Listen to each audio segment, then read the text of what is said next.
आज की sure success की इस क्लास में मैं आपके साथ क्लास 11th के कुछ क्वेश्चंस डिस्कस करूंगा।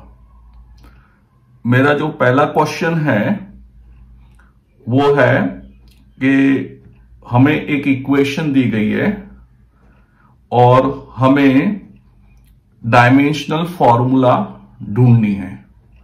बच्चों, जब भी इस तरह का क्वेश्चन आपको आए, आपको याद रखना है एक प्रिंसिपल ऑफ होमोजेनिटी। तो सबसे इंपॉर्टेंट चीज है, हमें पता होना चाहिए प्रिंसिपल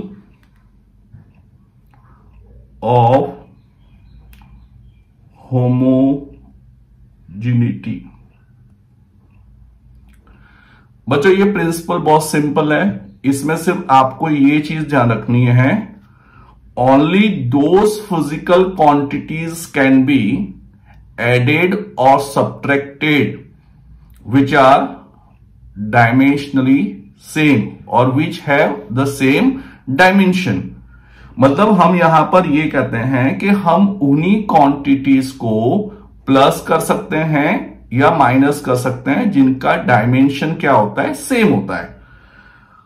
अब दूसरी चीज, प्रिंसिपल ऑफ होमोजेनिटी में एक और स्टेटमेंट भी है और वो स्टेटमेंट ये है कि इक्वेशन की जितनी भी टर्म्स होती हैं राइट हैंड साइड और लेफ्ट हैंड साइड मिला के, तो जितनी भी टर्म्स होती हैं सभी टर्म्स का डायमेंशन क्या होता है, सेम होता है।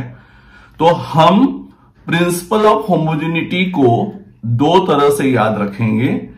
पहला तरीका जो याद रखने का है कि only those quantities can be added और subtracted which have the same dimension, और दूसरा तरीका यह है कि इक्वेशन की जितनी भी टर्म्स हैं लेफ्ट हैंड साइड और राइट हैंड साइड मिला के, वो सभी टर्म्स का जो डायमेंशन होता है वो सेम होता है। तो इस क्वेश्चन में हम जो दूसरा फॉर्म है प्रिंसिपल ऑफ होमोजेनिटी का उसको यूज करेंगे। तो अगर हम वो यूज करते हैं तो जिसका डायमेंशनल फॉर्मूला हमें ढूंढना है उसमें सबसे पहले हमें ए की जरूरत है। तो इसलिए हम ये लिख देंगे कि dimension of A equal to dimension of force. और सभी को बच्चों को पता है कि फोर्स का डायमेंशनल फॉर्मूला होता है mlt-2। तो हमारा जो आंसर हमें रिक्वायर्ड है उसमें सबसे पहले हमें ए का डायमेंशन चाहिए। तो ए का डायमेंशन हमने निकाल लिया, तो ए का डायमेंशन आ जाएगा equal to dimension of the force, that means mlt-2। अब दूसरा जो हमें रिक्वायर्ड डायमेंशनल फॉर्मूला है हमारी, उसमें हमें चाहिए डायमेंशन ऑफ बी। अब डायमेंशन ऑफ बी कैसे निकालेंगे? तो अब यहां पे हमें दूसरा कॉन्सेप्ट यूज करना पड़ेगा, जो ये है कि एंगल जो होता है वो डायमेंशन लेस क्वांटिटी है। तो एंगल डायमेंशन लेस क्वांटिटी है, इसका मतलब ये हुआ कि जो डायमेंशन ऑफ बी है वो किसके बराबर हो जाएगा, 1/x के बराबर हो जाएगा। अब आप बोलोगे सर आपने 1/x क्यों ले लिया? तो आप ऐसे भी याद रख सकते हो कि जो bx है वो एंगल की जगह पर है और वो डायमेंशन लेस है। तो इसका मतलब क्या हुआ कि bx इक्वल टू क्या है, 1, और bx इक्वल टू 1 है तो b इक्वल टू क्या हो गया, 1/x।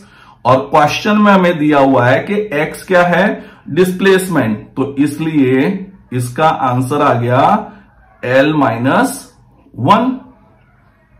तो हमारा जो डायमेंशनल फॉर्मूला रिक्वायर्ड है उसके जो दूसरी नीड थी वो भी हमने कर ली। अब तीसरी नीड जो हमारे है क्वेश्चन में वो है डायमेंशन ऑफ d। तो d अगेन किसके साथ है, एंगल में है। तो अगेन जैसे मैंने बताया कि angle is a dimensionless quantity, तो यहां पे dt इक्वल टू क्या हो जाएगा 1, तो डायमेंशन ऑफ d क्या हो जाएगा इक्वल टू 1 अपॉन t, और 1 अपॉन t लेंगे तो ये हो जाएगा t-1। अब जिसका डायमेंशन फॉर्मूला हमें निकालना था उसमें 3 क्वांटिटीज थी, तीनों के हमने डायमेंशन निकाल लिए, a निकाल लिया, b निकाल लिया, d निकाल लिया। अब जिसका हमें रिक्वायर्ड डायमेंशनल फॉर्मूला है उसमें हम ये सब चीजें पुट करके सॉल्व कर देते हैं। तो दैट मीन्स डायमेंशनल फॉर्मूला हमें निकालनी है a into D upon B. तो हमने a की डायमेंशनल फॉर्मूला क्या निकाली हुई है mlt-2, हमने d की क्या निकाली हुई है t-1, और b का क्या निकाला हुआ है l-1।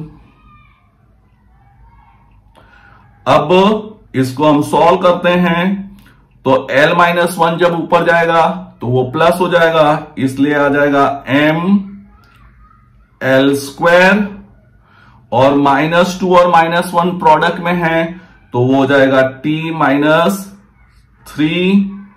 अब हम देख लेते हैं कौन सा ऑप्शन हमारा करेक्ट आ रहा है, तो ml2t-3, तो इसका मतलब हमारा बी ऑप्शन करेक्ट हो गया।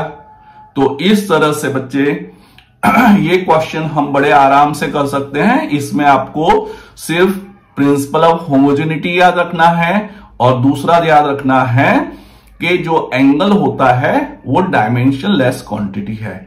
तो आई होप कि आपको ये जो फर्स्ट क्वेश्चन है वो अच्छे से समझ में आ गया होगा। अब मैं दूसरा क्वेश्चन लेता हूं।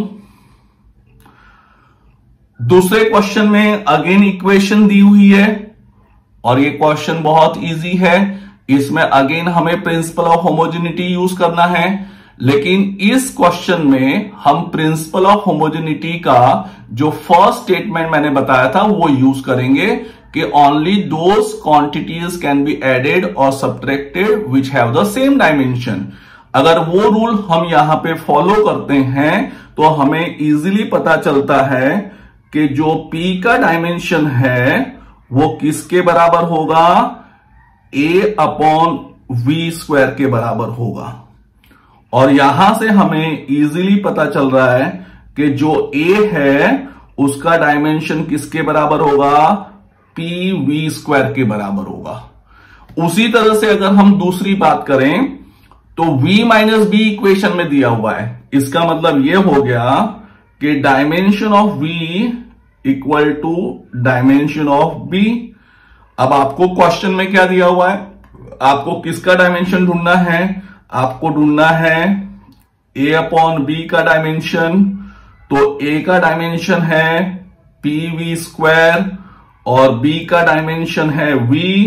तो यहां पे v और v कट रहा है तो आपके पास बच रहा है pv।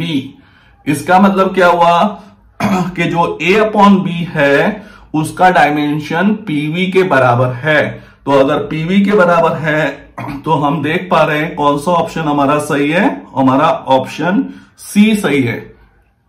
तो इसी तरह से बच्चे आज मैंने आपके साथ प्रिंसिपल ऑफ होमोजेनिटी के दो बहुत ही इंपॉर्टेंट क्वेश्चन डिस्कस किए हैं। ये दोनों ही क्वेश्चन जैसे आप देख पा रहे हैं जेई मेंस में आए हुए हैं। तो मैं आपको से उम्मीद करता हूं कि आपको ये वीडियो अच्छा लगा होगा।